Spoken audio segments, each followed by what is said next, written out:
Hi there, everybody. It is a Monday morning. I'm Jane Monreal. You are watching Live Impact News on WCNC Plus. You like that snow? No. You want more of it? The snow was fun. It was fun? I had fun. I slid for the first time. Yep. Good. That was fun. Yeah, still for the first time, that blows my mind. First time. That's crazy. Yeah? I mean, I didn't have it growing up. That's true. Where was I going to sled in Charleston? What about you? Well, I was in Florida, So you weren't sledding? so I wasn't sledding. No. And my flight was canceled.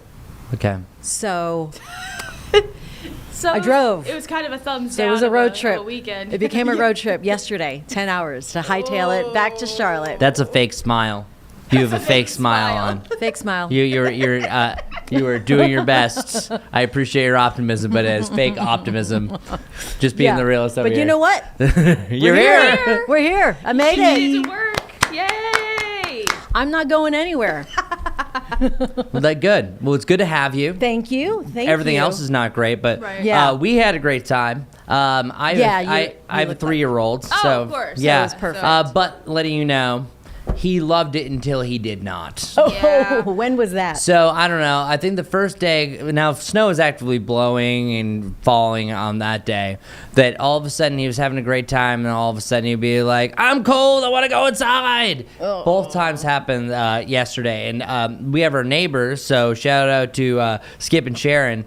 They actually have this really cool golf cart. Well, we put the sled in that and we have a dead end road, so we went back and forth on it. Oh, nice. Well, let me see. JT sat on my lap the first time, and then he wanted to sit in the golf course. So my son is bougie. Yeah. So, Oh, already. But I had a great time. Ready for the Okay. finer thing. Yes, he is. No, he's just like, I think if we ever go on a ski trip, he's going to be a lodge dog. So I need somebody to go snowboarding with me if that's There the you case. go. But That's he's good. only 3, but we had a really good time.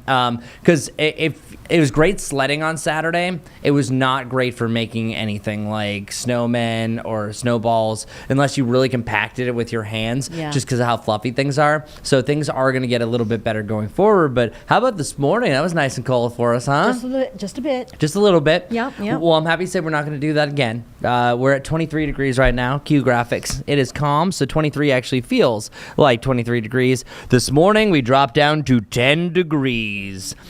I know, that deserves a dun dun dun. I wish there was more sound effects. I've still been asking Sharif. My boss has just got in here for a sound effects board, so maybe that'll happen in 2026.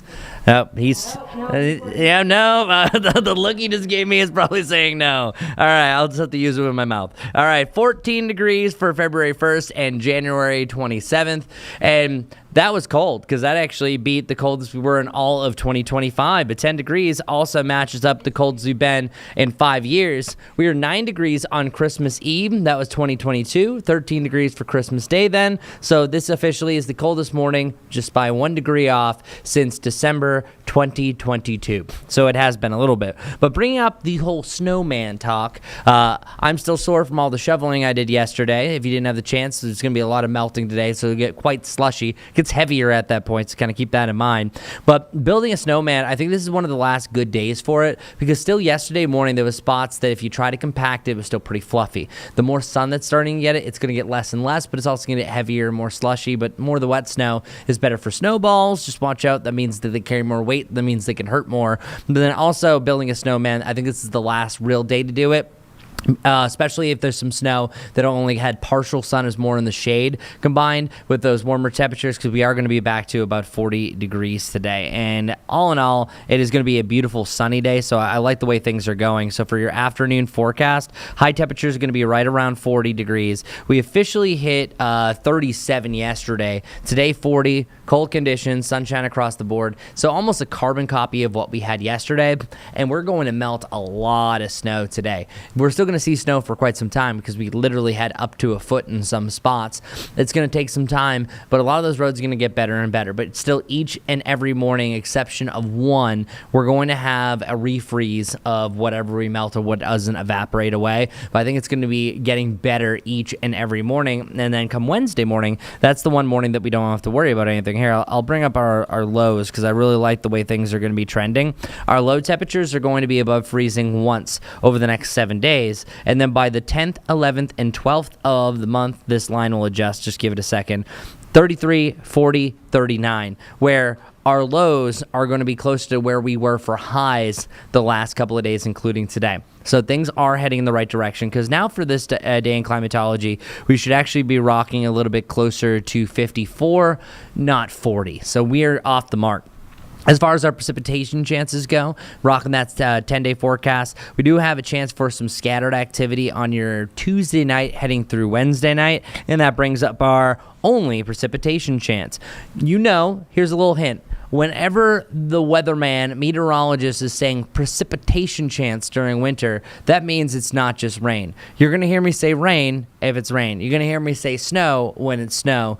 Precipitation means that we could have a mixed bag of things yet again. It does start as rain. So Tuesday night, rain. Wednesday, rain. Wednesday evening, could be talking about a little bit of snow. Now, this isn't as big of a deal because, again, we just got close to a foot, but it's still going to have some impacts, I think. A lot of it, I think, is going to be following as more of what I call white rain. So let's rewind the clock. Today is going to be super sunny. You might pick up a few clouds really north of Charlotte, and then those clouds start to move in. It's going to keep things milder, dropping down lower to the mid-20s. And then overall, your Tuesday is going to be a partly sunny to a mostly cloudy one. And then here it is. We have some rain starting to arrive during your Tuesday evening. It starts to spread throughout the night and then really slips its way down towards the south. But then here's what I'm talking about. Rain will be south of I-85, but once we get temperatures a little bit close to freezing, we're going to start to see some snow. So I think the worst of the snow is going to be mid-evening to the early morning hours on Wednesday heading into Thursday. Right now our models aren't really showing a lot of accumulation here because I think it's going to be a lot of that wetter snow, and then only dropping down to either side of 30, which is still on the warmer side compared to where we were. So it's not as much like where we just saw the snow and temperatures are in the 20s where it flash freezes. Things are going to help out. It also helps that we're above freezing for a full 24 hours the day preceding. The reason why you're even seeing that is because of a low pressure system. That low pressure system pushes through. We're on the warm side underneath that warm front umbrella to start, and it's the back side that filters winds out of the northeast that eventually cools us down. So that Jerry Hunt Supercenter 7-day forecast, we are weather alert really for the next couple of hours, and I'm dropping it. We don't have for noon because our cold weather advisory is already done for. With the power of the sun, even if we're below freezing, you're still melting a lot of the ice. And then by the afternoon, the sunshine on top of highs near 40 degrees, no need to be weather alert. Now, it's obvious that we're going to have black ice, but it's not as widespread as what we have, so no weather alerts in the near future. Even with a chance for rain and a wintry mix, I don't think there's major impacts enough for us to turn any red bars here. But I already showed you 2 of my 10-day forecasts. Here's the one that deserves some trumpets. Temperatures in the mid to the upper 50s for the 9th, the 10th, and the 11th. That means we could have back-to-back days near 60 degrees. And I didn't make a graphic for this. I completely forgot. We started the first half of January. If you remember, we had 2 highs at 74. That averaged out to be the 16th warmest for the first half of January. The second half was the 13th coldest. So it literally was the tale of 2 different halves. At least for the middle part of February, we are trending in a good direction. So it doesn't matter what those marmots said, those dang groundhogs. We are trending towards a little bit milder type of winter pattern. However, looking at the long range, there's another chance that we could have another precipitation chance move in, but hey, that's way too far in the distant future. Also, a lot of people have been asking when you drip or when you stream. I think we drip the pipes, drip the faucets tonight, and then after that, you don't really have to worry about too much. But bringing up the groundhogs one more time, as we mentioned, Punxsutawney Phil officially said there is 6 more weeks of winter, so that is going to be 110th time in his history that we are calling for winter to continue for the designated 6 weeks. But then the other groundhogs, even the one that I trust the most, Staten Island Chuck, has been right 85% of the time since 1981. Call for 6 more weeks of winter. General Beauregard Lee in Georgia called for 6 more weeks of winter. It was only Buckeye Chuck that said spring is right around the corner. So believe who you want to believe. Regardless, it's still Believe in 6 more weeks of winter. Yeah. So here, I'll put my guy on. So let's see. Here we go. Please. Dun, dun, Jeffrey dun. says spring's right around the corner. This has been a terrible winter. Let's do this, y'all. He's been Let's partying do all it. night. He looks like he was partying. Did you just get back from Gobbler's Knob? I want to hang out sorry. with What have him, you been honestly. doing? He was on the road trip with me from Florida. Yeah, I know. This looks like Weekend at Bernie status Yeah, with the glasses. Sorry about that. All right, yeah, no. Jeffrey. All right, get yourself together, Jeffrey, and happy Oh, Groundhog Jeffrey. Day. Oh, that is cute. Any day of the week. Yeah. All right, Chris, thank you very much. Of course. Now we need to check in with Majestic Storm. She is in the storm tracker for us.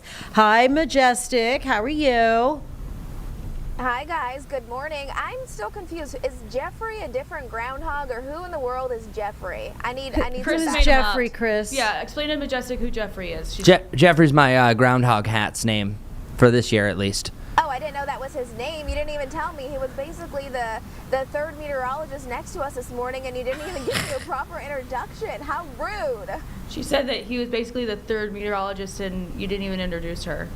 Oh, yeah, no, I didn't even Rude. think about that. I'm Rude. so All sorry, right, well, when you get Jeffrey, back. Majestic. Yeah. Majestic Jeffrey. Here, yeah, you can't see it right now, but shaking the hand. Nice to meet you, Majestic. Jeffrey is waving. What type of actually. accent is that? I don't even know. All right, we have air shakes and all the business. It's a Monday. He's already wheels off. It's this. I'm gonna go watch Bill Murray's Groundhog Day. Goodbye. Bye. All right, Majestic. Chris. Where are you? And how's it going?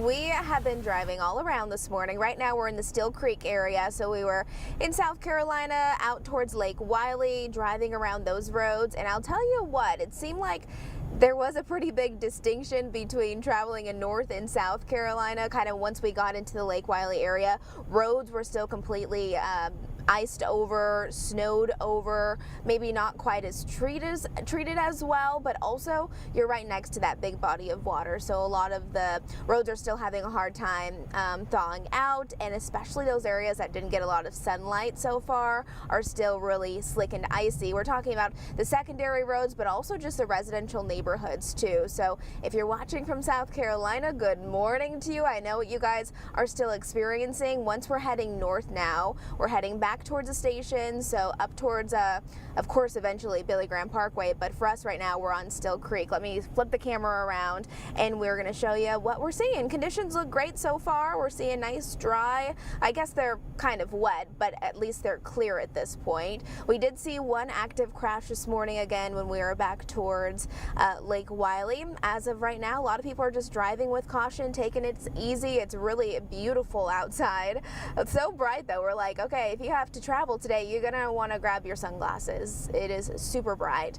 I've noticed a lot of the driveways, the parking lots, the sidewalks, a lot of them not shoveled. The ones that were shoveled, I mean, it's making a huge difference. Mason and I were talking, we both shoveled our driveways yesterday, and we're so glad that we did when it was so powdery and, I mean, relatively easy to do, but now it's all kind of iced over, so we're noticing some of those parking spots and sidewalks that are definitely experiencing that. But as far as the main roads go, I mean, here's an intersection right here. This is at South Tryon and Carowinds, going through that just fine. Again, we're heading more north. We'll be heading up towards areas, let's see, we'll be heading up to Westinghouse here soon, and we haven't really had any issues stopping, really haven't been sliding around much, so I'd say things are looking great. Of course, lots of kids still not in school today, so not quite as much traffic as we would typically see, but so far I'm liking what I'm seeing, so that's always a good sign. Nothing too extreme at this point, so hopefully we can keep it that way.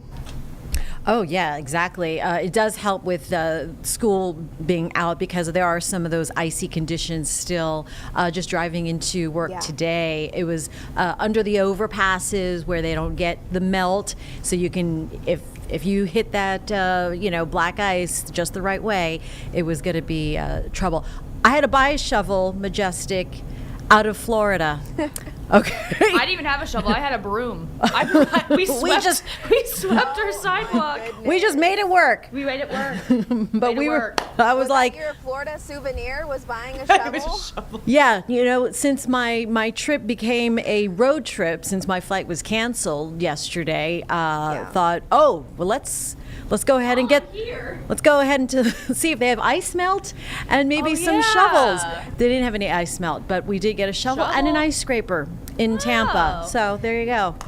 Whatever you need works. to put a write on it with a Sharpie, the date and a little memory, so that you can have this for years to come and you're never going to forget it. When we were out in our neighborhood yesterday clearing our driveway and our sidewalk and stuff, I was laughing because we were not prepared for that much snow. I don't think many people in the Carolinas who live here ever are. It's I think people have shovels, just the normal metal ones, but as far as big, huge snow shovels, not so much. And I was walking around and I saw people with snow blowers. I saw people with just your typical metal shovel, which is what we use.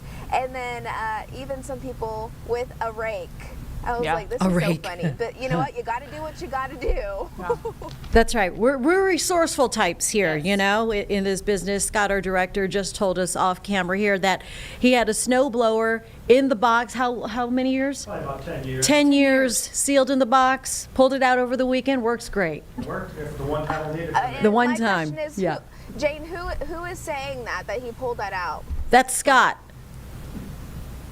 Okay. We met. Okay. I was curious who it met. was because Yeah. I've been trying to warn people that this was going to happen, and there was a couple people in the station who were like, nope, I don't think any snow's coming whatsoever. I'm like, well, I think you got another thing coming. Nope. The doubters. The doubters. The doubter's gonna doubt. But you know what? He had the snowblower. So good for him. Yeah, he was more prepared. Right. Majestic, nice to see that sunshine though. Get your sunglasses on. That Yeah, snow it's is pretty. blinding at times, right?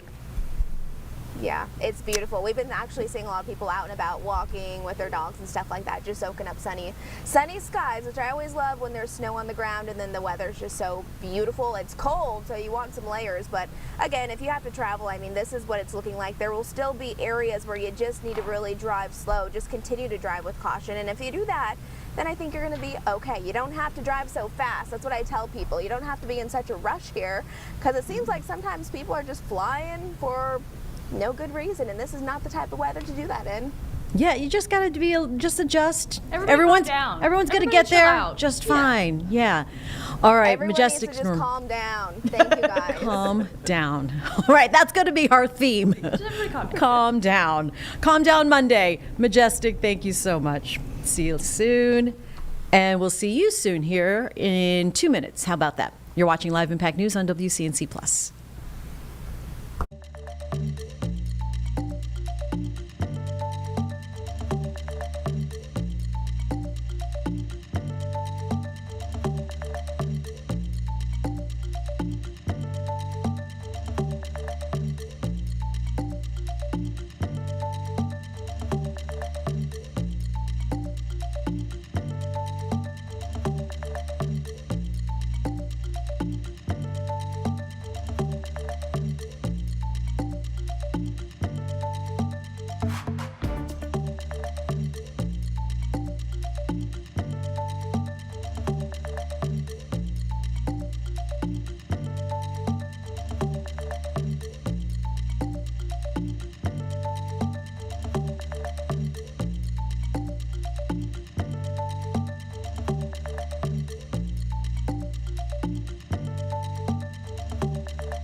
Hi, everyone. Time is 9:20. You're watching Live Impact News on WCNC Plus. Of course, the big story here in the Carolinas is the weather, as we are on the other side of this weekend's historic snowstorm. A lot of people loved it, so we'll follow that throughout the day. We're going to check in with several local agencies, Highway Patrol, DOT, as well as CATS. Check out those roads and your public transpo and see how everyone is faring as we start the beginning of a new work week. In the meantime, as far as national headlines, we do have a partial shutdown. House Rules Committee about to meet about a government funding package. Alice Barr is covering that from Washington for NBC News here on WCNC Plus. House members returned to an icy Washington today looking to unfreeze funding for large chunks of the government, now in a partial shutdown. House Speaker Mike Johnson predicting passage by tomorrow of a Senate-passed package that fully funds most of the government while splitting off the Department of Homeland Security. I'm confident that we'll do it at least by Tuesday. Congress then has 2 weeks to negotiate the immigration enforcement reforms Democrats are demanding, including ending roving ICE patrols patrols and body cameras on all federal immigration officers. Speaker Johnson citing President Trump's border czar. I think even Tom Homan has acknowledged both of those things are acceptable and what he was intending to do already. So I think we're on the path to get agreement. The top Democrat in the House underscoring that path must lead to dramatic reform. The administration can't just talk the talk, they need to walk the walk. Some leading Democrats urging a no vote on even the short-term package, pressing to repeal a huge spike in funding ICE secured under last year's so-called Big Beautiful Bill. I just don't see how in good conscience Democrats can vote for continuing ICE funding when they're killing American citizens.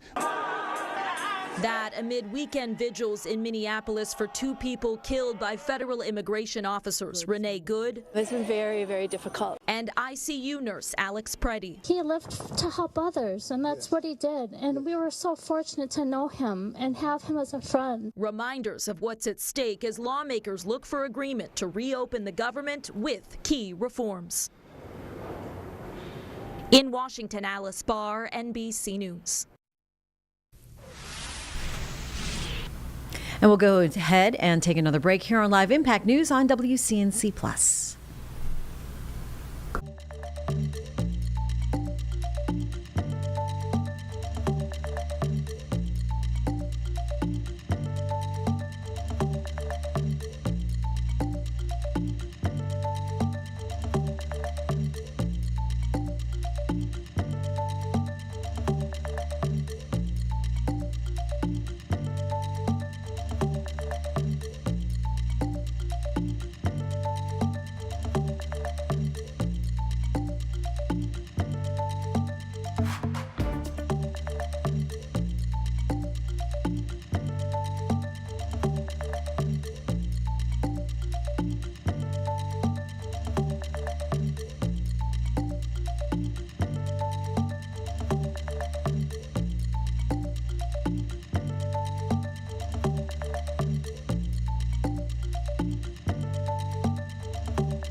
At 9:25, you're watching Live Impact News on WCNC Plus. If you're like me, trying to find any kind of supply, running into some trouble. So we're trying to be resourceful, right? I did find some pool salt out of Florida. Pool salt? Pool salt, which... Will that do anything? Yeah, so Okay. just like It's salt. just the same? Yeah, I mean, it's not going to be great for the concrete driveway, but... in a pinch, it'll do, it'll work. right? Okay. I mean, this is a first go round until I mean, the if ice there's melt nothing else, is back. yeah. So, we got to do what we got to do. But Megan Bragg is trying to find some. Did you find some? Verifying whether whether homemade, if you try to make it home, is it actually effective? Homemade. Okay, Is it homemade not? ice melt. What people recommend. All right. She verifies. She did. Let's do it. If you Google home de-icing remedies, several suggestions will pop up. One is warm water, rubbing alcohol, and dish soap. To get answers on how effective this is, we went to WCNC Charlotte meteorologist Brittany Van Voorhees and Dawn Dish Soap. Our colleague Miranda Melton tried this concoction on her driveway. You're going to need 6 drops of dish soap. Once she put the solution on, she checked on her driveway the next morning to see if ice melted. I don't think this worked. But if you have 2-inch thick ice versus a glaze, it's going to take you hours of work to actually make that work efficiently. Brittany says the idea behind this is rubbing alcohol lowers the freezing point of the water, and some dish soaps like Dawn have a bit of alcohol in their ingredients, while warm water can also melt ice. It would need so much of it in order to melt ice that's really thick, or you'd have to do like a layer, scrape it away, and another layer. And so it just doesn't seem like a very efficient method. Brittany says if you have a thick layer and don't scrape it away from your driveway, that ice isn't going anywhere. If we were just like throwing it on there and leaving it and not actively scraping it away, maybe you would break up the ice, but what's going to happen if we go back inside for 10 hours and we come back outside and it's 26? It's just refrozen again. So while this can work on thin layers of ice, if you have a lot, it's not as efficient. With your Verify, I'm Megan Brad.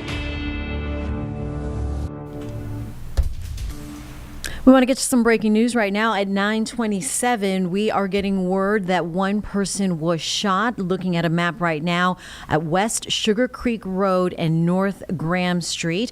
We do have a crew on the way. We are learning that paramedics are currently on scene and saying that one person shot. So we'll be following that story here from Live Impact News on WCNC Plus. When we get details, we will pass that along to you. In the meantime, we're going to take a quick break. We are expecting a guest to talk about a new Parkinson's program here in the Charlotte area. We'll get to that on the other side of the break on Live Impact News on WCNC Plus.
Hi, everyone. At 9:30, you're watching Live Impact News on WCNC Plus. And this morning, we know that Parkinson's disease is one of the fastest growing neurological diseases in the world.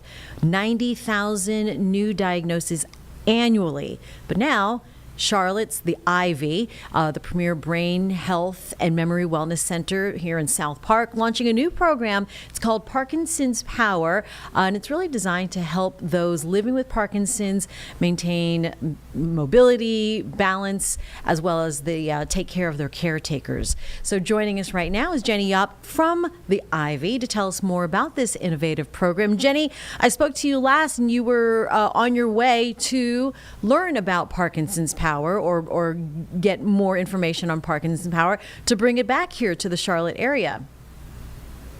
I was. Thank you for accommodating the Zoom a couple times now. I look forward to meeting you in person next time. I know. We were supposed to Zoom.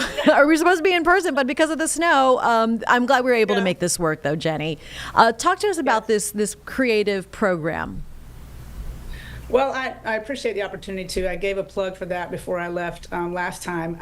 Lynn Ivy built the Ivy 18 years ago specifically to support the caregiver and those adults, their loved ones that are living with any type of dementia. And then, that's been successful. That's still going to be the foundation of what we want to offer in our solutions. She personally, though, experienced a several-year journey with her own husband, her beloved husband, who passed away fairly recently and passed away from Parkinson's disease. So during her experience, though, with him, particularly in the last couple of years, really just accessing all the resources that there are in particular for this disease, she felt like she was going all over town for those. And she said, you know what, we need to offer a dedicated program specifically for adults who are living with Parkinson's. There are real specific differences in those who live with Parkinson's compared to some of the other neurological diseases. And we're excited about what we've learned, and we're looking forward to complementing our afternoon program, which again will be for our respite club, those who are living with other types of neurological diseases. And we will dedicate time specifically prior to that for those that are living with Parkinson's. So yeah, that sounds great that it's kind of not a one-stop shop, but at least not having to be all over the city. In what other ways does it make this program different from other exercise or therapy programs? Well, there are some very common both motor and non-motor symptoms of living with Parkinson's. And truthfully, it's almost a Parkinson's personality cult. It's the idea that if you can do it, like, don't let what you can't do, because there will be some symptoms that all of a sudden are affecting you, get in the way of what you can do. So that's why we also look at it from a very proactive power perspective, because number one, movement is always the front line. Parkinson's deals with dopamine and the inability, even sometimes we become disinterested, maybe even apathetic, but vigorous exercise and movement has a huge impact and immediate impact. I mean, folks from having to go use their walkers, for example, all of a sudden are not able, not needing to do that. So we will definitely provide a significant movement component. And my time last weekend was to travel up to Indianapolis for Rock Steady Boxing, a world-renowned program, because boxing has been proven to specifically be incredibly impactful for Parkinson's disease. But we'll provide our entertainment. Education will be a huge piece of it. And another very common kind of group of symptoms has to do with how small things start to, like a smaller voice, less movement in their body. And so we will also be able to have LSVT Loud, which is a particular certification and training, LSVT Loud and LSVT Big, physical therapists and occupational therapists who are qualified to come in and also offer those types of resources. And we absolutely will have some fun. So we've got some big buckets that we are excited about offering. We have a brain gym. We have space to move, and certainly the connection. I have to say, Jane, that's probably one of the biggest things, the idea that folks start to feel alone. I mean, the average age is 60. This is my birthday week. I'm going to be 59 at the end of the week. 60 is like all of a sudden here, and it feels really young. But that's the average age of those living with Parkinson's disease. And the idea of the isolation is very common. So we're going to provide community connection, and then a very proactive, comprehensive program on a consistent basis. That's the thing. It won't be like once a month. We're going to do this at least 2 or 3 times a week, and look forward to having folks in here on a regular basis and feel like they have a place to go versus the different spots. Some great organizations around town are offering support for Parkinson's disease. We can't be everything to everybody, but we are trying to offer a comprehensive program. It takes so much, and happy early birthday before I forget. Thank you. I mean, give that plug, especially because of the age. It's like, yeah. The first time this numbers, I'm like, I'm really close to 60 now. It's kind of, here before you know it. Right. It always is. Yeah. I know. That's so true. I want to talk about the boxing program. I've seen that time and time again. Why is it effective, Rock Steady Boxing? Why is that particularly effective when it comes to Parkinson's disease? Well, without question, the motor challenges that those who are living with Parkinson's, boxing in particular, of all the top 60 vigorous sports in the world, it's been chosen as the top one. The idea of really having a strong base, the ability to really move and extend, again, the positivity that comes from that. It's a total body workout. And of course, it'll be leveled based on where the person is. It's a system now. It's a program that's been in place for many, many years. They have fine-tuned it. It comes with tremendous tough love. So the attitude, the ability to really, again, proactively and empower people who their bodies and their lives have really changed, typically on one side, but the fact that we can really work on both sides, we can challenge both sides of the brain.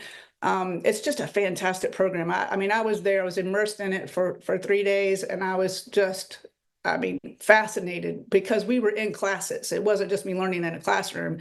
It was one class after another of those living with Parkinson's disease, and they were absolutely empowered. So many of them had the story. They're like, this has absolutely saved my life. I heard that multiple times without really, they weren't trying to give a sales pitch. It's literally what they were experiencing. So it's very exciting there's some wonderful programs here in Charlotte that dedicate and I think about the JCC in particular. I have volunteered there before years ago, but they've had that program going on for a long time, and it's specific to Rocksteady Boxing. They do a fantastic job with that, and it does need to be a piece of what we offer in our Parkinson's program. I also see that the program mentions dual tasking. Jenny, what does that mean, and why is that important? Well, and I get really excited about that. So my enthusiasm. Neuroplasticity is a pretty common word now. A lot of us have heard that. Our brain's ability to actually change, grow, and immediate, particularly this organ, having an immediate impact when we dual task. So dual tasking, specifically for brain health, is cognitively challenging yourself while you are physically challenged. That's different than just standing and juggling. I can do some hand games and ask you to follow me. That's dual tasking because it's my body with my brain. Yeah, that's hard to do. Point to me with your right hand, okay with your left, and then switch it. And I have lots of these. It gets really fun. Dual tasking, there's a company called SmartFit. They are a leader in the country for kind of the gamification of dual tasking. The Ivy actually has a SmartFit system. It's beautiful. We've had it for several years. And it's an opportunity to be challenged with whether it's a math equation or it's doing the alphabet backwards or whatever it is, while you're also hitting these targets. That's dual tasking because we're asking our body to respond to something our brain's trying to figure out. And when you live with Parkinson's, a lot of times, again, it presents more on one side, typically more on one side of the body than the other. And our brain is telling us that we need to go hit that target, as an example. And it's very hard to make that happen. So dual tasking in particular for neuroplasticity, for brain health, for the ability to build new pathways, it's like creating detours in our brain, which we need a lot in Charlotte when we're driving.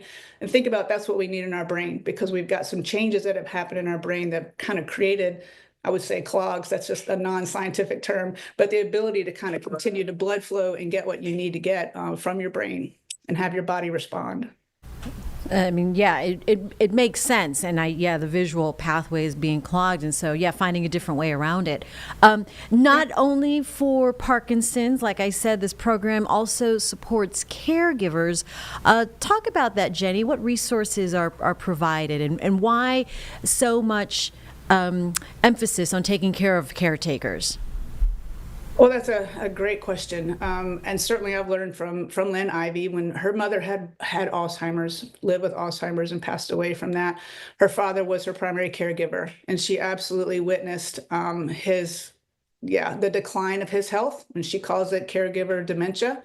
Caring for somebody whose brain is really changing is a 24/7 role, and we do it with full love and we do it with commitment, and it's also, we hate to admit it, but it's exhausting. And the opportunity to provide, just as an example, we've partnered with PAC, Parkinson's Association of Charlotte, or the Carolinas, I'm sorry, and they're offering a summit May 21st. The summit is for the caregiver. a lot of folks don't tend to come, the caregiver doesn't, because they can't leave their loved one alone. So just an example, this summit that's happening towards the end of March, we are going to host those who are living with Parkinson's disease and provide all types of support for them. So again, we're a place for those that are living with. For the caregiver, though, we provide lots of navigation, opportunities and family navigation for resources. Of course, it's community, a chance to connect with others that are in a similar situation. We provide education. And it's an opportunity it's amazing how many caregivers don't even have time to go to their own doctor's appointment. So they don't have an opportunity to take care of just a conversation with their sister or something. It gets really tough. So Lynn Ivy has always been very dedicated to the caregiver. She'll say that Ivy was built for the caregiver. And of course, we love on those that are already living with dementia, but it's really important, just as important. Oh, yeah, absolutely. So for families in the Charlotte area who may be dealing with a Parkinson's diagnosis and feel overwhelmed, where can they go to and who should they turn to in these early stages with a diagnosis like that? Well, most of the time they've already seen a neurologist. They're aware that something's going on, and many neurologists recommend the IV because of our resources. We are still, just to say, in the final kind of development of this program, because we are surveying, listening to those families, those that are living with Parkinson's and their caregiver. Contacting the IV is a good place to start. Again, even if they don't eventually join the IV or become a part of our programming. I mean, we're a nonprofit. We truly operate that way. But still, we want to be a resource for people. So contacting the IV, it's IVEY, theiv.com, or contacting me directly, jenny.yop at the IV. We're looking forward to launching this first quarter. So if anything, we want to hear from people what they believe they need. We've gotten a lot of that information already. It's been very consistent, and we're looking forward to beginning our opportunity to support folks. Yeah, you have a virtual seminar coming up February 11th about neuroplasticity and exercise. You want to tell us about that real quick and how folks can join? Sure, that's also being supported by PAC, again, Parkinson's Association of the Carolinas. It's an opportunity for me to get online with folks. They do a Wellness Wednesday, and this is a chance for us to specifically kind of dive into that dual tasking idea, but get real, more specific, how to make this practical. I mean, how to act, like understanding the science behind it as best as we can. We don't need to get too deep in that, but to understand the science of neuroplasticity and to really make it more practical. Why does it impact us? The proof that it does, and the ways that people individually can strategically add that to their lifestyle. So I'm excited about offering that opportunity for our community. You certainly can go to the PAC website. It's Parkinson's Association in Carolinas.org, and there's lots of good information on there about their Wellness Wednesdays and some other activities that they try to provide throughout the Carolinas. All right. All great information. Again, Jenny Yop from the Ivy joining us here on Live Impact News. Yeah, next go around, we'll do it in the spring where snow is not going to be an issue. Hopefully, we'll see what happens. That's okay. No, it's great to meet you, at least virtually, and I appreciate the opportunity for folks to hear about this. Obviously, you mentioned it's 90,000 people every year is being diagnosed, and younger. So fortunately, with this one, they've kind of figured out why we end up with Parkinson's. That's very unusual for neurological diseases. So it's too common, unfortunately, and yet to know that we can fight back against it, that's literally the case. We can fight back against Parkinson's, and we just hope to provide as many resources as we can. Yep, we need it. All right. Yeah. 59 years young, Jenny. Happy early birthday again. Yeah, I tried to make that relevant to the average age of Parkinson's, but thank you for that. No, absolutely. I'm playing in the snow, but it's beautiful to look at. I feel like Lynn Ivy mentioned this. It looks like meringue out there, and I love lemon meringue pie, so I'm just going to look out there and think about lemon meringue pie. Oh, that sounds good. I like to look at it as well. You can have the single-digit feel like temps to yourself. All right, Jenny, thanks again for joining us, and we will great information passed along the IV.com. Yes. All right. Thank you, Jane. All right, Jenny. Stay warm and you safe. You too. Thanks. All right. Bye. And we'll be right back on Live Impact News on WCNC Plus.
Time right now is 9:47 here on Live Impact News on WCNC. Plus, just want to show a live picture right now. This is out of Cape Canaveral, where U.S. Secretary of War Pete Hegseth is taking a tour of the, I believe, the NASA Kennedy Space Center. This is the assembly building, all surrounding, of course, the launch of Artemis later on this week.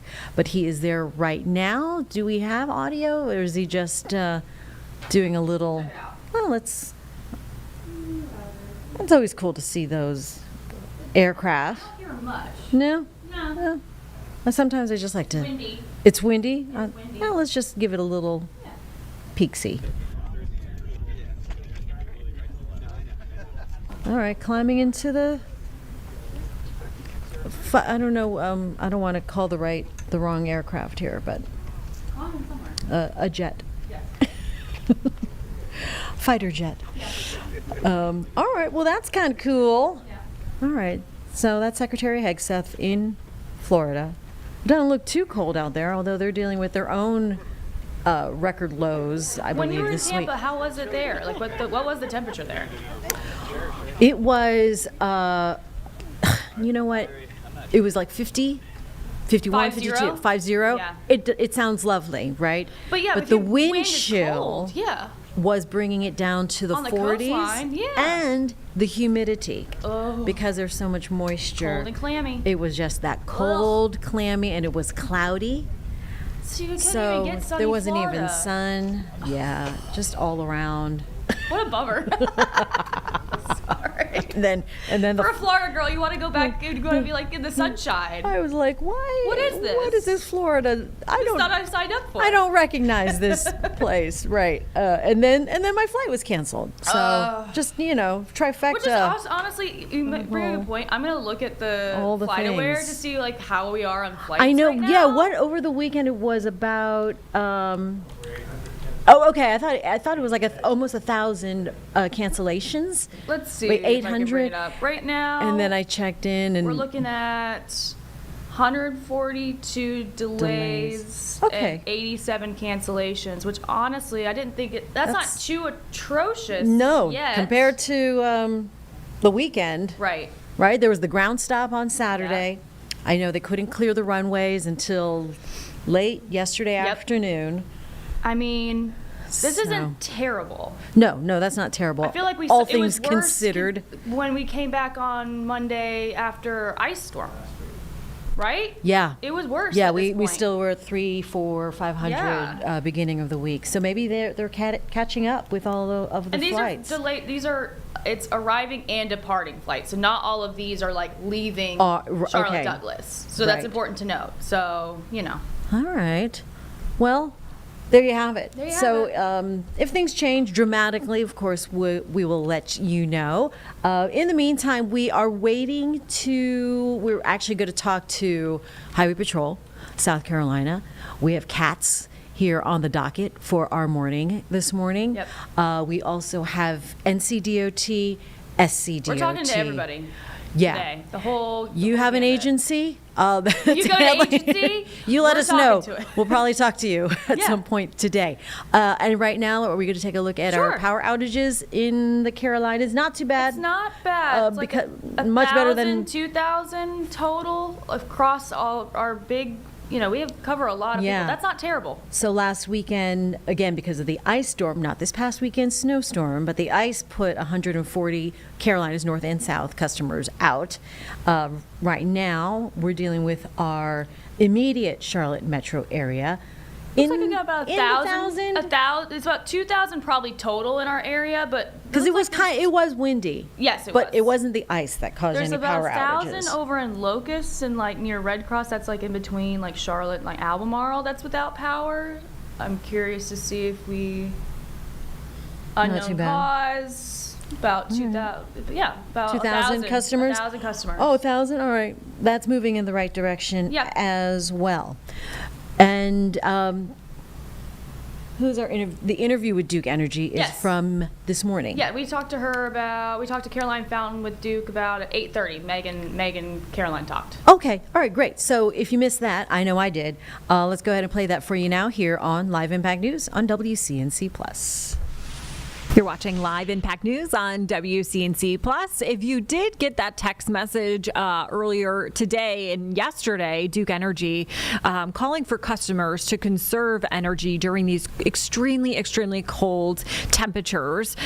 Caroline Fountain with Duke Energy is joining us now. Thank you so much for being here. And what should customers know as far as conserving energy? What does that look like?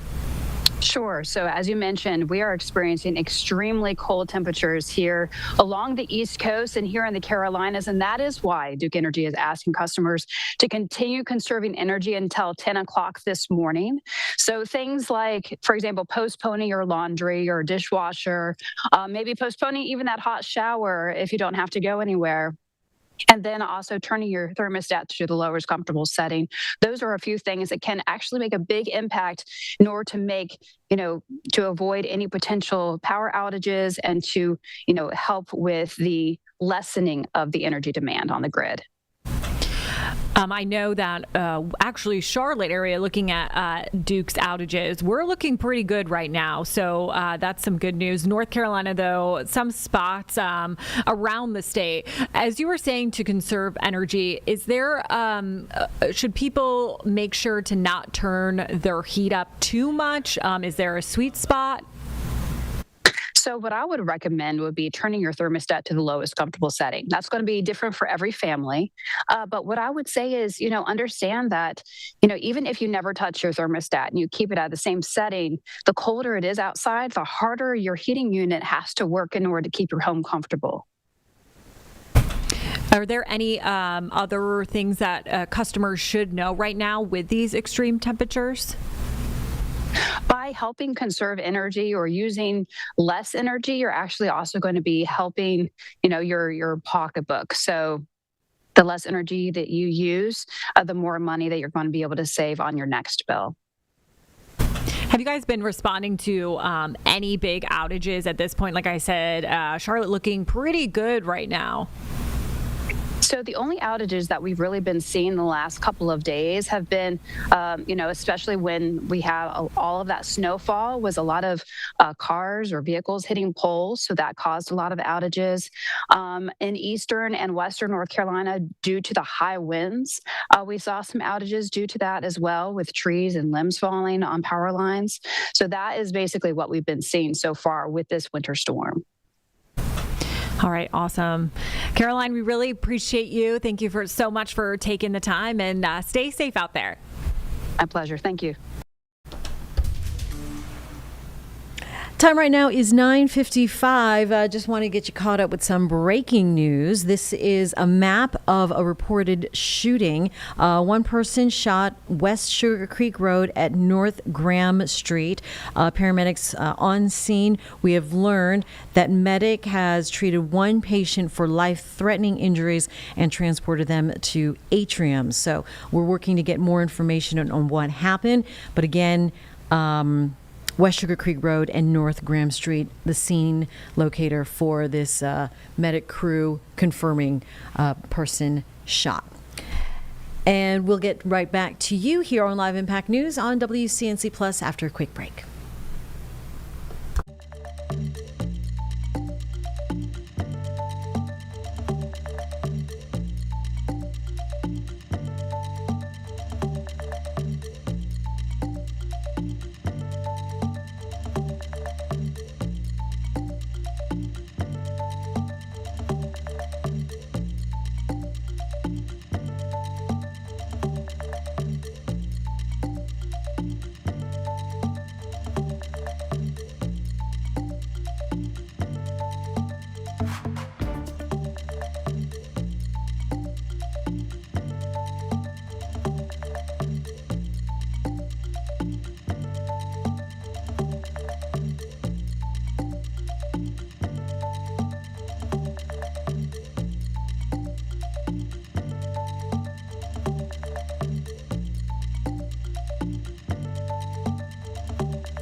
All right, we are just shy of 10 a.m. here on a Monday morning. You're watching Live Impact News on WCNC Plus. I'm Jane Monreal, where we bring you the latest headlines around the Carolinas. Of course, the weather is that, and we'll be checking in with our own Impact team here shortly.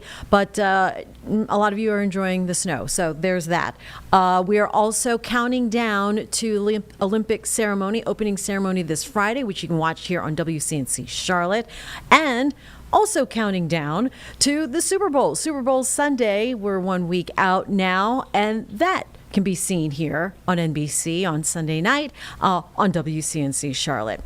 This morning, a new report does forecast that over $1.7 billion with a B dollars will be legally wagered. That is across the country on Super Bowl 60. This projection really demonstrates the continued growth of regulated sports betting across the country. So to break this all down across North Carolina, what this means for the broader impact, we want to bring in Joe Maloney, president of the Sports Betting Alliance. Thanks, Joe, for joining us this morning. Thank you for having me. Joe, so what does this new forecast tell us then about Americans betting on the Super Bowl this year? Sure. So really two factors, and North Carolina really sits in the middle of it. You're approaching your 2-year anniversary of live and legal online sports wagering and in-person sports wagering. And the result of this period of time is an increased consumer trust. More and more consumers see legal wagering as an easy form of entertainment, increasing their engagement with a game they love or an athlete that they love. And that's really, really important. We've taken this activity out of the shadows, out of nefarious websites or neighborhood bookies, and it's now happening legally. Folks know that when they place a bet, they're in a setting with, consumer protections as well as tax revenue that is going back into the jurisdictions, which we'll get to here in a second. And then secondly, nationally driving the growth is continued legalization in other jurisdictions. Other states are joining the fray alongside North Carolina, and nationally we added Missouri last month. And so that's another big state to come online, which is contributing to this growth. That $1.71 billion in legal wagers, about a 10% increase from last year's record.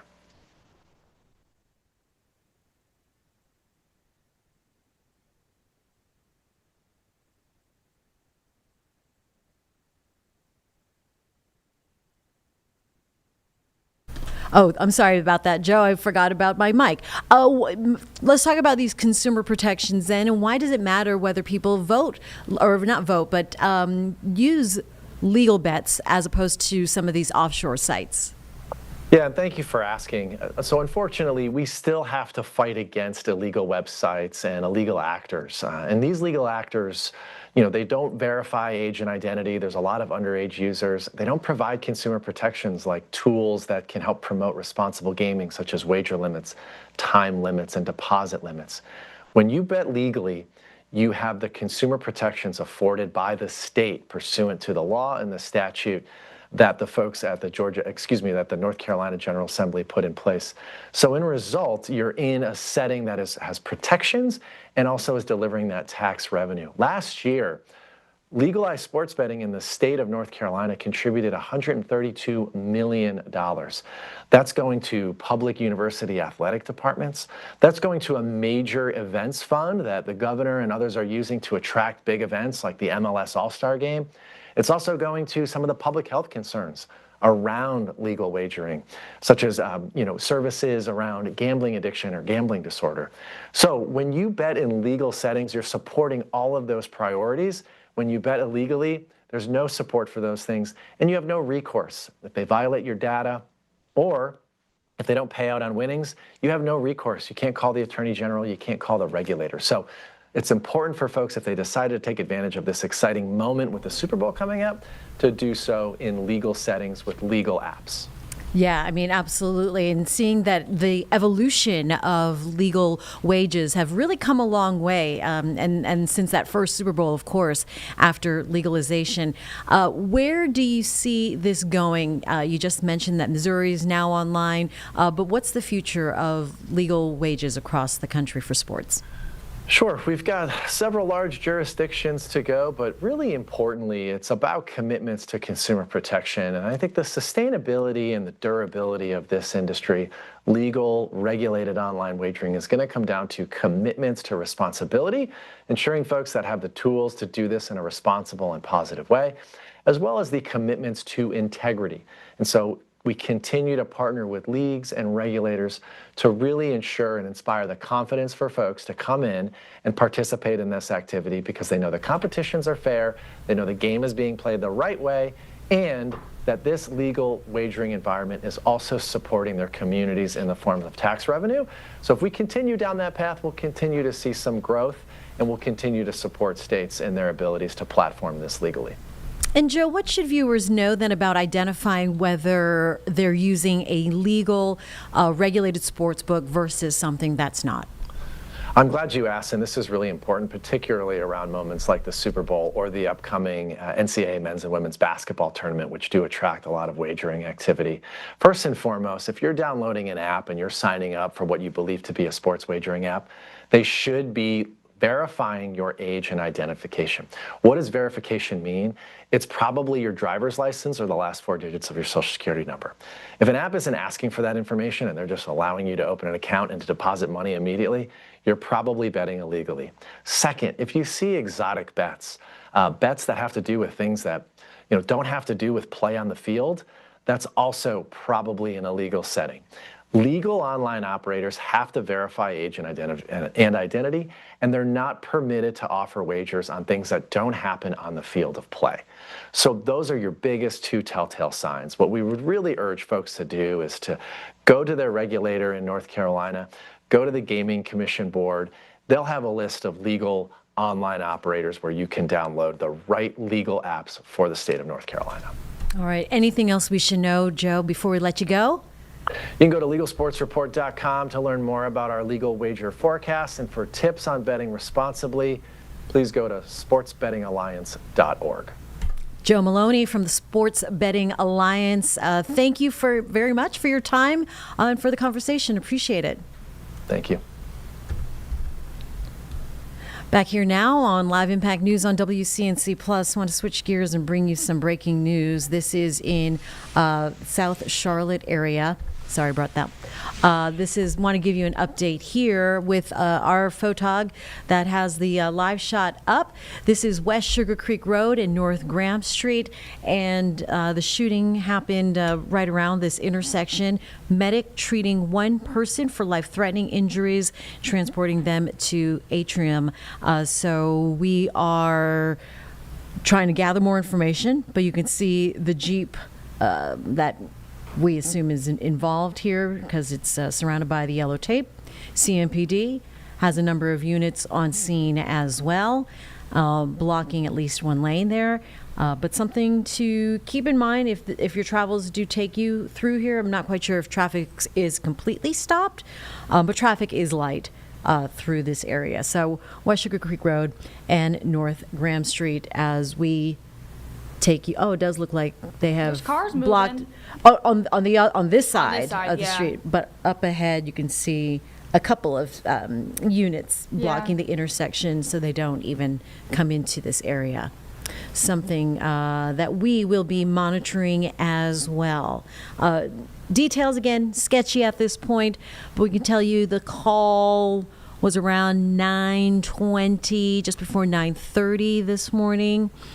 And they found the victim at Sugar Creek and a possible shooter near the 5000 block of North Graham. But one person taken to Atrium Hospital as we are monitoring that scene live. All right, thanks for that shot. That is our Manny Saldana, who is live there on scene, our photojournalist, taking these live images for us right now. And indeed, it looks like traffic is diverted on that one side of the street. All right, we're going to take a quick break here just after 10:08 on Live Impact News on WCNC Plus.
Time right now is 10:11 here on Live Impact News on WCNC Plus. It appears that local law enforcement gathering in Tampa, Florida right now.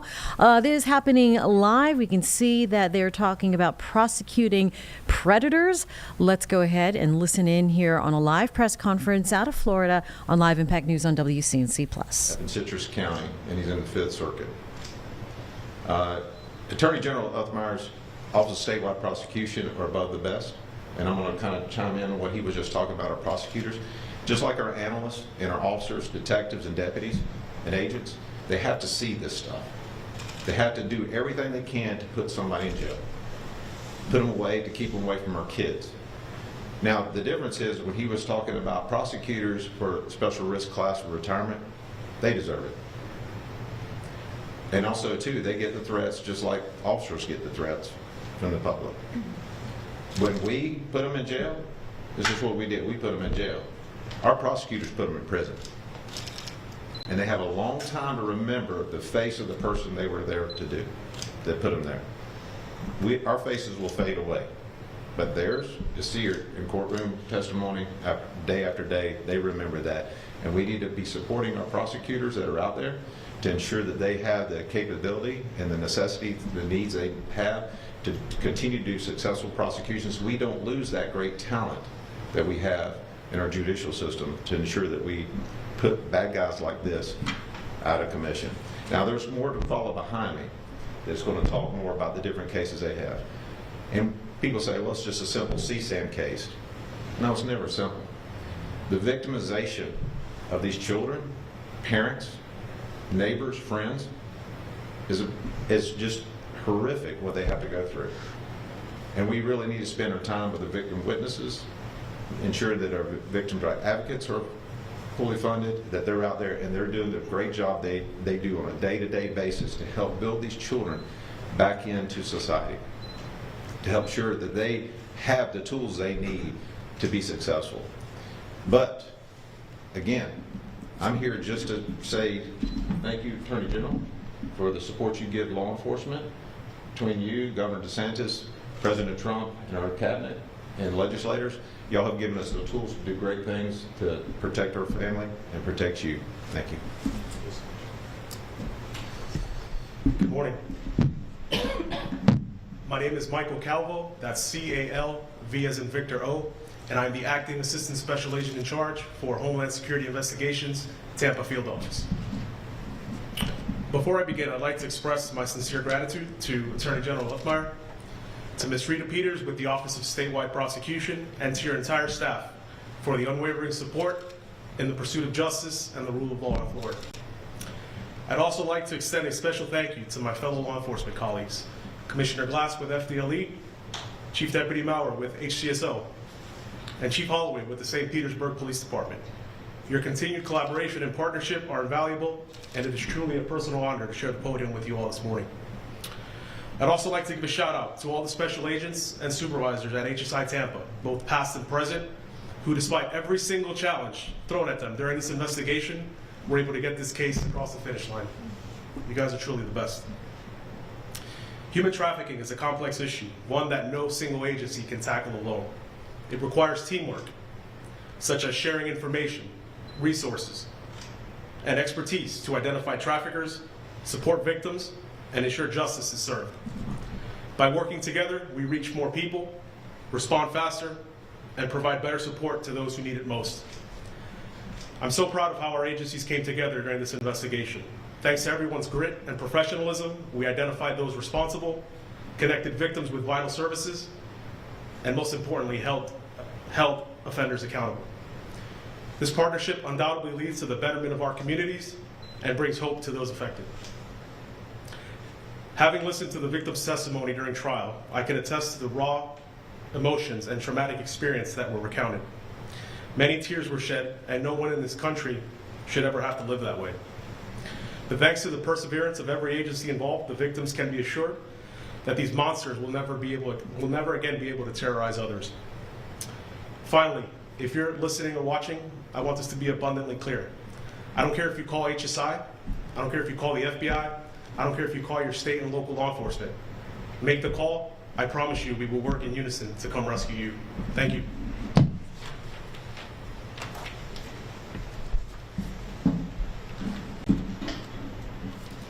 Good morning. I'd like to thank the Attorney General for putting us all together.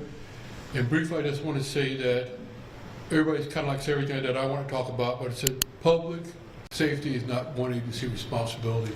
As you heard, it's state, federal, local, working together so we can take these predators off the street. The detectives, the men and women that have to go through these cases, look at these files, and talk to these people online, I don't know how they do it, but thank God they do it because they keep us safe. Just by getting the person off the street is not the end of it, it's just the beginning. Because our great prosecutors, they're the ones that have to put these cases together, make it a good case to make sure that these people do not get released anymore. When law enforcement and prosecutors share information, work together, we create a system to protect the victim, strengthen our case, and keep dangerous individuals off the street. And for the predators that are out there listening, you have two options. Option number one, get offline, get the help you need. Option number two, stay online, and like the commissioner said, we'll come knock on your door, we will arrest you, and the prosecutors will prosecute you. That's your last warning. Thank you. Good morning.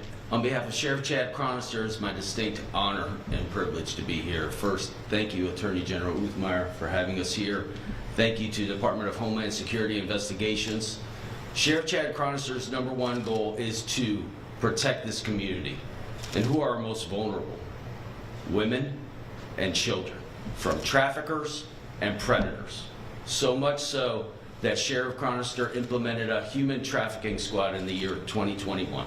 8 dedicated detectives, 2 supervisors. In just over 4 years, countless arrests, but the most important, 65 victims recovered. And I don't want to talk about the suspect in our case with HSI.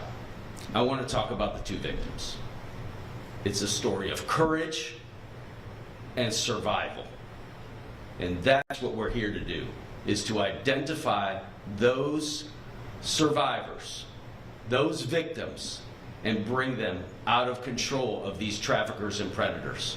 Sexual assault, physical assault, financial control, that is not a life.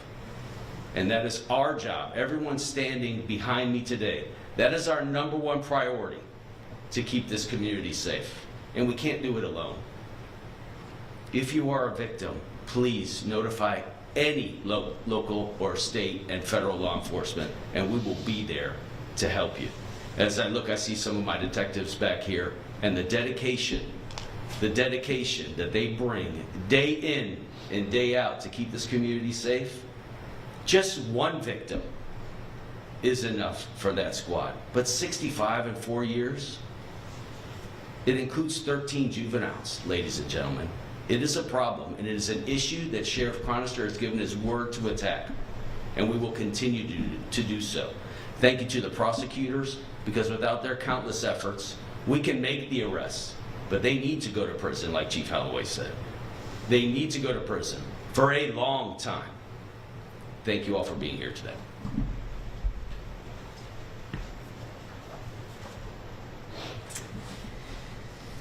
Good morning.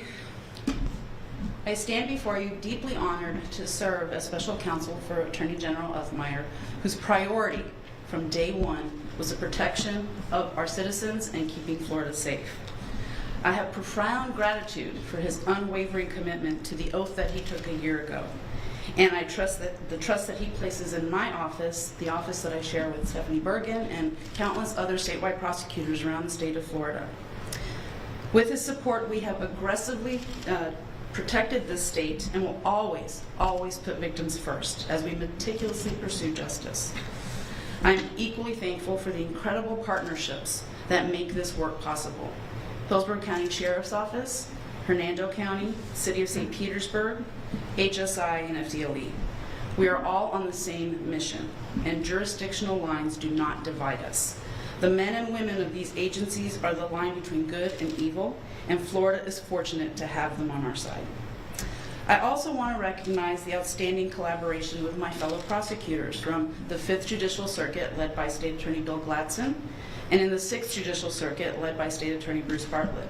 We operate in lockstep because our victims deserve unity and our state demands that. The cases we are pursuing reflect some of the darkest corners of our community. But with the courage of those survivors and the strength of our law enforcement officers and our victim service partners, we are taking action. Nathan Holmberg stands accused of heinous victimization of multiple young boys. The charges filed across Hillsborough County, Pinellas County, and Hernando County reflect the severity of those allegations, and the scope of this prosecution is sending a clear message. No victim's voice will go unheard, and no criminal act will be forgotten. In the case of Marquette James, who was convicted of human trafficking just in November, his threats and coercion were answered with strength, dignity, and justice. His victims found the courage to testify, even in the face of cross-examination by Marquette James himself. My co-counsel, Stephanie Bergen, and I were proud to be their voices in court. We thank HSI, Detective Sackler, Special Agent Sackler-Levies, if I pronounce that properly, and Hillsborough County Detective Ryan Daniels. We are proud to have worked side by side. They are heroes in this fight.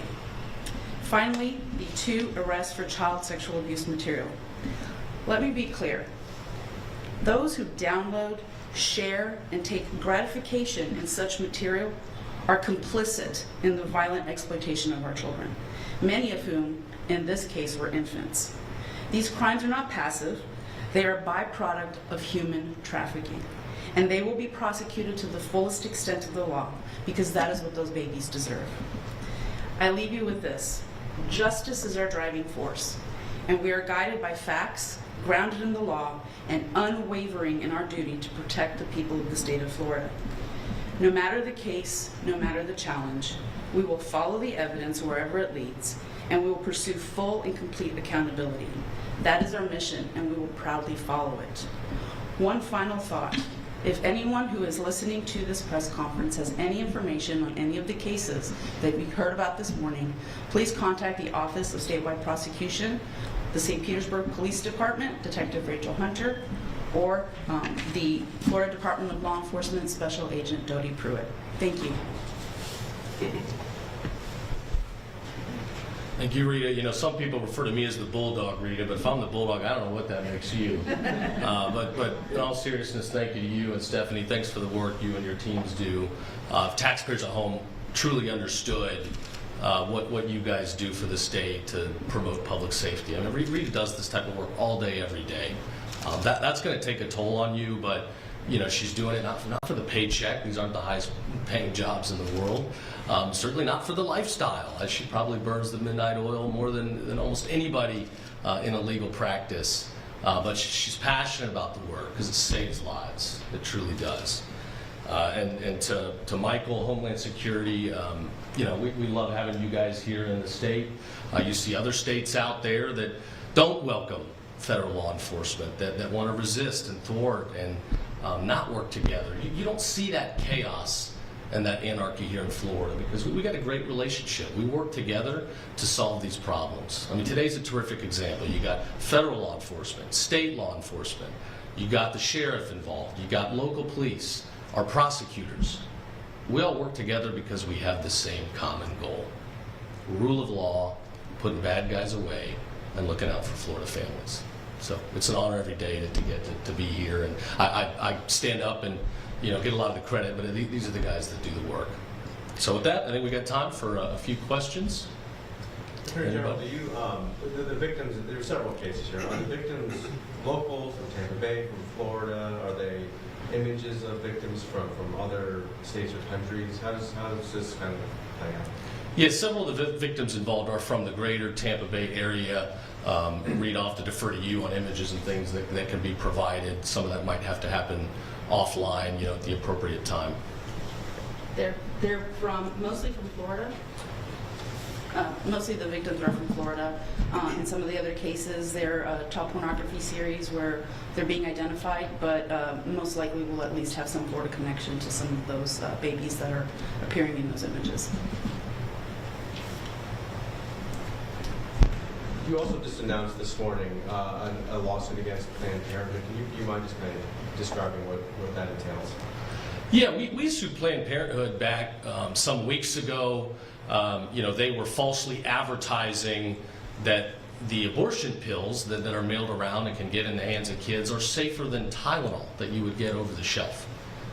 That's just empirically false.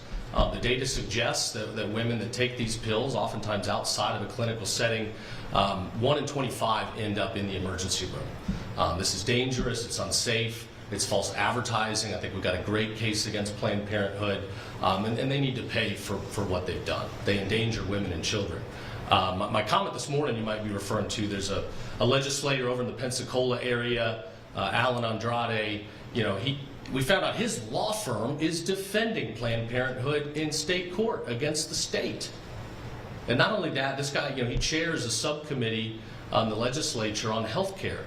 So somebody that's aligned with Planned Parenthood, endangering women and children, they should not be chairing a subcommittee focused on the health of our citizens. I know this guy's been big, promoting LGBT trans rights and recreational marijuana, other things, but this is a whole new level. This cannot happen. No state official in leadership, much less a Republican, should be aligned in representing Planned Parenthood. That's awful. So I hope the Speaker of the Florida House of Representatives will address this. I know my office is certainly not going to be cooperating with that subcommittee so long as you have somebody like that involved. Full stop.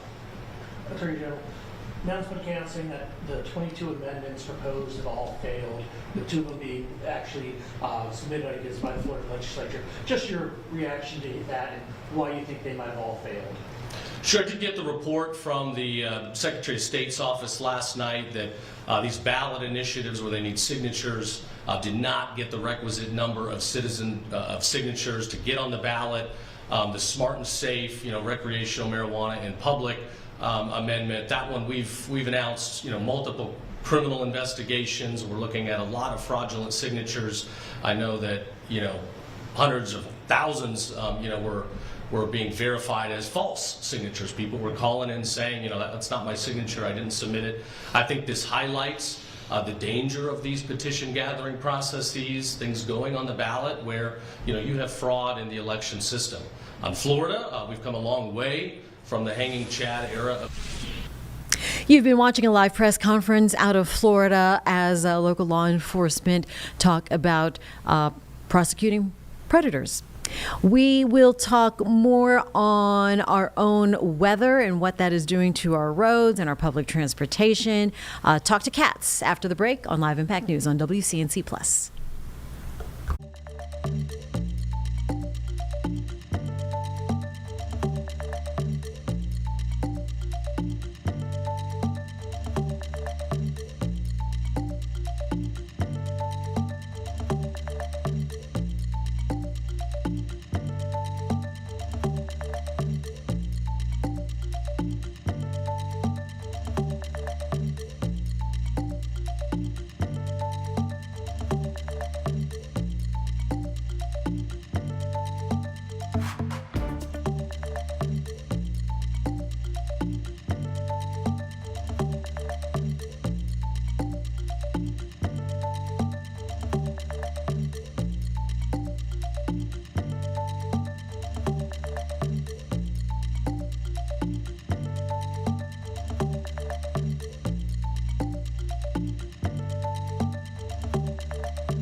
Time right now is 10:31 here on Live Impact News on WCNC Plus. I'm Jane Monreal as we bring you the local headline, and that is we're done with the snowstorm. But we had some record snow over the weekend, and it didn't just impact drivers on our Charlotte area roads. It also created major challenges for public transportation.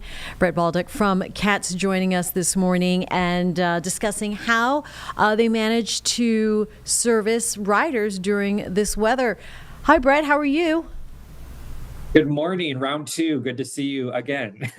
Yeah, nice to see you too. So give us a snapshot then of how CATS operated by this weekend or with this weekend's weather. Yes. So Saturday we started service as normal. The snow was falling. There was a Hornets game. So during that game, the snow really started coming down, and we made the decision that it was not safe for our buses to be out and our Blue Line to be out. But we didn't want to shut down services in the middle of the game. We saw on our cameras, a lot of people took the Blue Line, a lot of people took bus. So we waited till after the game to shut down services on Saturday. And they've been shut down since that time, and they're supposed to open back up bus and Blue Line today at noon. Gold Line and Express Bus are still suspended. So what we've been doing around the 24 to 36 hours now is our crews have been out clearing all of the Blue Line platforms of snow, all of our transit centers of snow, putting down ice melt, trying to do whatever we can to make sure that when passengers are traveling today at noon, that they are able to do that safely. Wow. I mean, such a coordinated effort again, right? Operators, the actual stations, and then other agencies trying to clear up the roads. Explain to us, walk us through that process, what it's like from a moment-to-moment basis. Yes. So last weekend for the ice storm, our facilities crew used 30,000 pounds of ice melt. I haven't gotten the numbers in yet. I'm just going to guess for this weekend, we've used the same, if not more. The issue this time around, as we all know, was the snow was very, very impactful. And then also the very, very cold temperatures that we saw this morning. There was a lot of black ice out there. So we really take everything into consideration whenever we do suspend service. We do not take it lightly, but we have to keep the safety of our passengers in mind, as well as the safety of our bus operators, because not only are they driving the buses around the Charlotte area, all over Mecklenburg County. So we know, northern Mecklenburg County may have had more snow than the southern part, but also we have to make sure that our bus operators are safe to get to work, to get to that bus, to drive out to the areas in Charlotte. So all of that is taken into consideration. We're very hopeful. We know that by noon, things are going to be a lot better because people have been working around the clock. We appreciate everyone's patience over the last couple of weeks. We know that suspending transit, like I said, is not something we take lightly, but it's always safety in mind. Oh, yeah, absolutely. First things first. Any buses get stuck? And as far as ridership, did you find, besides the game, most folks stayed at home anyway or stayed away? Yes. So other than the Hornets game, most people were staying home, which we appreciate. There were, I think, one or two buses that did get stuck this weekend. There were no passengers on them. We were able to send out our street team to pick up the operator and bring them to safety. And I think there was a bus yesterday stuck on Harris Boulevard that had been there for around 24 hours. We were finally able to go get that bus and tow it back. But the problem was we had to wait because there was other cars stuck on the road, so we could not get there. But the good news is we did have a few stuck, but everyone was safe. There was no passengers. All our bus operators were brought back. But that's also another reason why we had to suspend service, was we didn't want, dozens and dozens of buses stuck on the streets.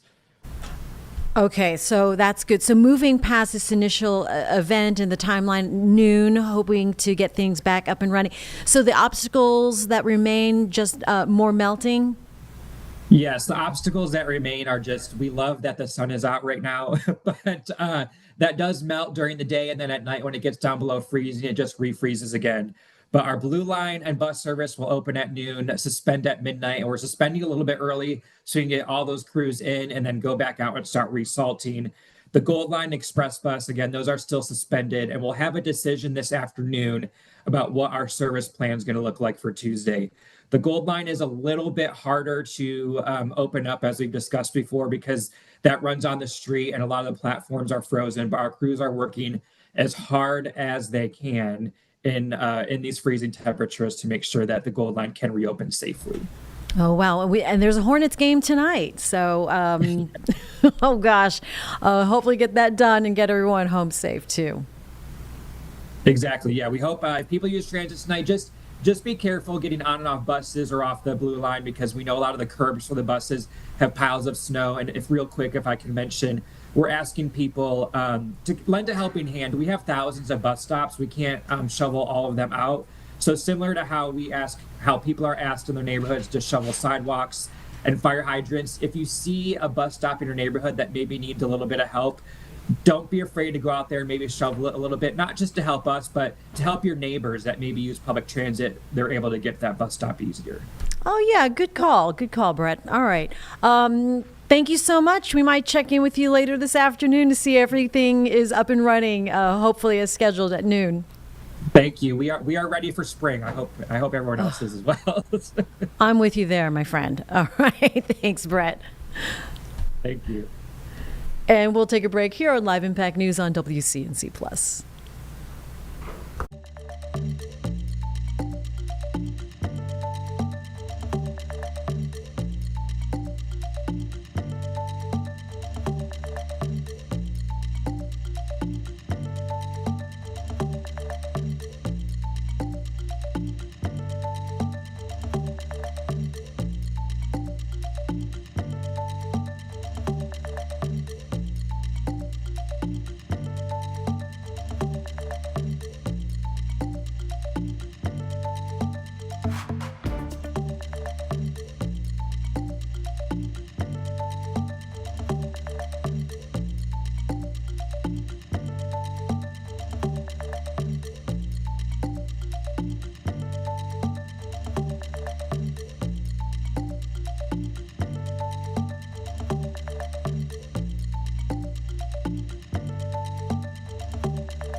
Hi, everyone. Time right now is 10:40 here on Live Impact News.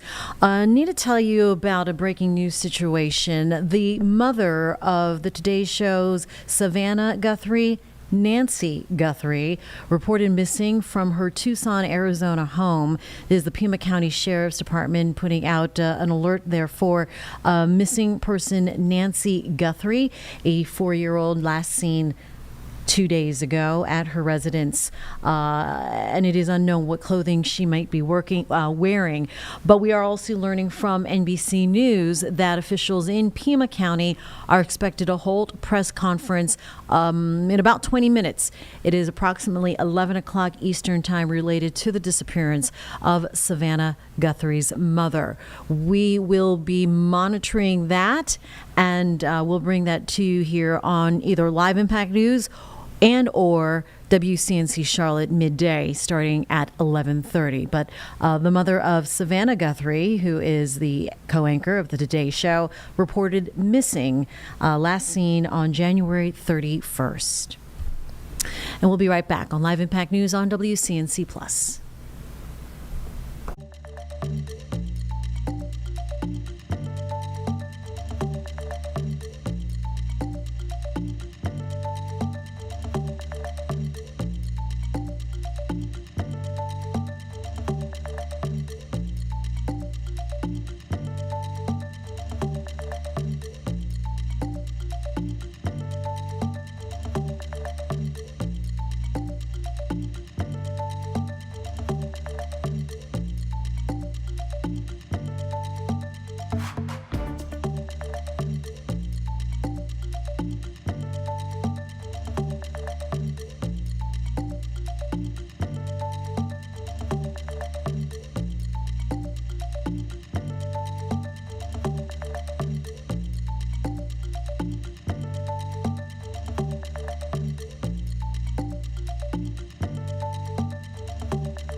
At 10:43 here on Live Impact News on WCNC Plus, that snowstorm definitely did a number to our roadways, our homes, and certainly a number of crashes. DOT, Highway Patrol, all busy, all the agencies. We'll be checking in with DOT later this afternoon, as well as Highway Patrol here on Live Impact News. I'll join you back again at 12:30. In the meantime, I want to read you some new numbers here from North Carolina Highway Patrol, learning that in Cabarrus, Stanley, Rowan counties, they had a number of 522 calls and 269 collisions. And actually, the counties Mecklenburg, Union, Anson, Richmond, Gaston, Cleveland, those counties totaling 321 collisions from the storm's impact, especially on Saturday. So take it easy out there. We've been telling you time and time again, if you don't need to be out on the road, don't need to. We know school is out today. A lot of icy patches remain, and black ice, especially on some of those overpasses, on and off ramps, kind of sketchy. You never know when you're going to hit them until you're almost right up on it. All right, so we're going to wait for things to melt. Hopefully that'll be a much better situation, but again, the refreeze later tonight. Our Larry Sprinkle, switching gears here, talking about scouting for food, because we are helping our friends at Nourish Up feed our Charlotte Metro families, and scouting for food is one of those great causes that we are happy to partner with. For an explainer, here is our Larry Sprinkle. It's that time of the year, scouting for food. Scouts will make sure that people all across the area have a door tag. If you got one, Saturday, February 7th is the day. Leave a bag or a box of food for families in crisis right here in our area. Tina Postel is the CEO of Nourish Up, and this is our 34th year of combining together. I mean, and the need is more than ever this year. Absolutely. It's been a season, my friend, and we need the community's help to make it a successful one. I mean, the need is I mean, when you think about last year, 170,000 people, it could be more this year. Oh, absolutely. We are facing unprecedented times, and you know, government programs like SNAP or food stamps are slowly dwindling away, and so people are reaching out for the first time in history to a food pantry in order to put food around their table for their loved ones. Talk about Nourish Up. What does the organization actually do? Well, at Nourish Up, we are a network of emergency food pantries. We actually have over 40 locations now, all throughout Mecklenburg County, in churches, government agencies, medical buildings, college campuses, and we do grocery home delivery. So we make sure that we provide groceries and also Meals on Wheels to anybody in our community that needs a little help. And this is a week's worth of food for a family in need and crisis at the moment, right? Absolutely. So this is our largest food drive of the year. We could not do it without those amazing scouts who go door to door and help us collect food. And all the food they collect is going to land on pantry shelves, just like the shelves behind us. And then families can come in and shop for the food that they love, that their kids love, that they know how to prepare. And we're going to make sure everybody is well nourished. But this food is free to those people. It's a week's worth of food given to them. They come in and shop, but they pay nothing for it, right? Right. We say that it's not a handout, but it's a hand up. Right. Because at any point in time, we could all need a little extra help. So groceries are free of charge. Clients are allowed to come up to 12 times in any rolling calendar year, but most families need us 3 times or less. Right. They just need that little boost to get back up on their feet again. When we talk about the people, who are these people that need Nourish Up? Mm-hmm. It's always surprising, Larry, because oftentimes people think of a hungry person as an unhoused or homeless individual, and they certainly can be hungry as well. But we are seeing hardworking families. We see seniors on fixed incomes, and it always surprises our pantry volunteers when you see people come in and shop for food. Many of them are gainfully employed. They're just living paycheck to paycheck. So the simple thing is, Scouts hand out the door tags, leave a bag or box of nutritious food at the doorstep, and that helps out, right? The Scouts definitely do the heavy lift for us, so they make it as easy as possible. So leave a big heavy bag for those Scouts, and they will make sure that it gets here to Nourish Up, and we will get it out to our network of emergency food pantries. Helping neighbors in need, people right here in our community. Let's make sure all of these shelves are filled. At Nourish Up, Larry Sprinkle, WCNC Charlotte.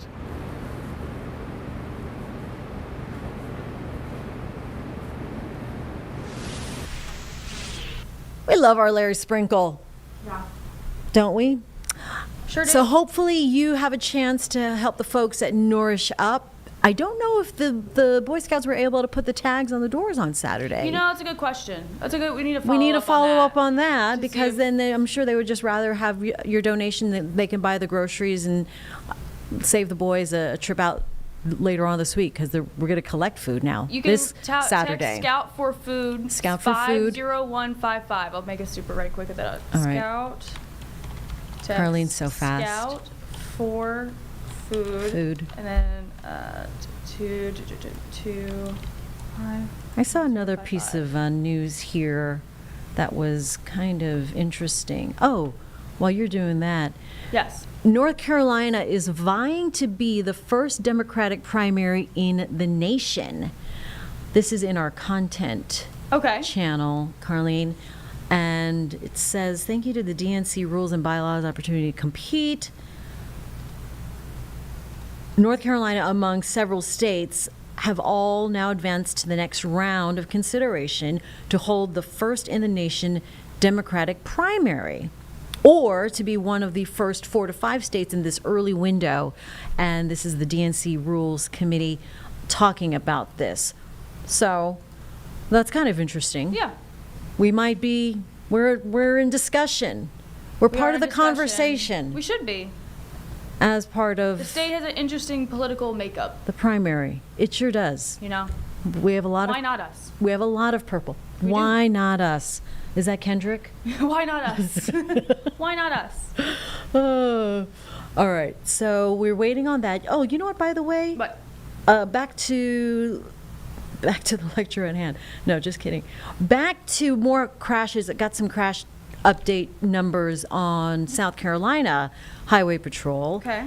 And this says 546. I'm looking at Troop 1. No. Collisions, 339 just from Troop 1 in South Carolina. During the winter storm, Troop 4 troopers responded to 131 crashes, assisting 92 motorists from Saturday morning. And then again, we had the hundreds of crashes reported in North Carolina. But I know I'm talking to South Carolina Highway Patrol later this afternoon. We're hearing from both. Oh, we're hearing from both? Okay. Yes. Andrews is doing a great job lining us up some interviews for this afternoon as we just touch base with everybody who had to have a part in the cleanup and all of the fallout of Saturday's storm. As lovely as it is, or was, that's what happens. We'll be talking to, Master Trooper Hannah Davidson from South Carolina again this afternoon. She's been busy. We talked to her last weekend. Yeah, and she said everyone was behaving themselves. Everyone was behaving themselves, and I think it really wasn't as big of a weather event, really, because she's over towards like Gaffney-ish area. So, but this time, like Greenville and Gaffney in that area, they got swamped like we did. So it's interesting to see now that things have ramped up clearly in that area over this weekend. See how we're doing. How we doing this week? Yes. It's going to be hard to keep up with all of the storms, but we're doing it. We're doing it. And just give you a little programming note at 12:30, I'm back here. Yes. In the Live Impact studio. Yes. Nick Sturdivant will be nightside, but we'll bring you the news as we usually do at 4 o'clock on WCNC Charlotte. Again at 5. We're ramping up for the Olympics this weekend, opening ceremony on Friday night here 8 p.m. on WCNC Charlotte at 8 p.m. That's really, really great. And then the Super Bowl is Sunday here on WCNC Charlotte. Everything's happening all at once.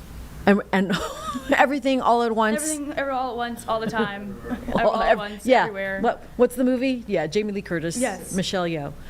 And were you pulling something up for me?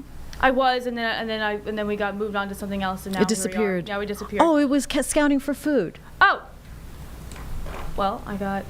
It was the text this number to make a donation. Is it this one? That was it. Scout for food to 51055. 51055. Right. Scout for food. Scout for food. That's what we did. Good job. All right. Where else should we go? I think we should do one check of the good old misery map here for our flights to see if we can. Oh, hold on. This is the total delays. This is across the country. I'm right cold. now. About 13. It's cold in this building. It is cold in this building. 13,000 right now. Total. Okay, across the country. Across the country. Wow. So. And. Let's see the misery Oh, map those are here. the delays. So we are top of the. Sorry about the ad. We're in top. there. We're in the top mix of misery. Yep. My flight was canceled. Yeah. Ton. I'm sorry. I mean, we had like, what, 87 cancellations today? Let me pull you up Pull right up- quick so pull I up can the Charlotte. find it. Let's see. KCLT. All right, she's got to pull that up. Yeah, if you haven't heard, I went to Florida real quick over the weekend. Left Friday night. Was Real supposed quick. to come back yesterday. I mean, I did come back yesterday, did. obviously, but not by plane. By road. By road. It was a Not road. by sky, It by became road. it became a 10-hour road trip. Yes. And 182 delays now. 90 Cancellations up to 90. I don't think it's I don't think it's atrocious. No. We track these quite often when there's a weather event. What- and but after there were a weather 1,000. event, 1,000 it's over really the not weekend. That bad. Not bad. So I mean, far yeah, on Monday. we're not the ones flying. No, we're but not. But I've seen these numbers be quite a bit So more when we've much had a worse. rain event or anything. You know what I mean? For sure. Just keep your flight status if you have to fly somewhere or know somebody that is. Do you know what Punxsutawney said about winter?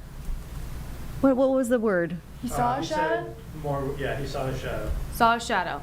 So more winter. More winter. Sorry. Yay.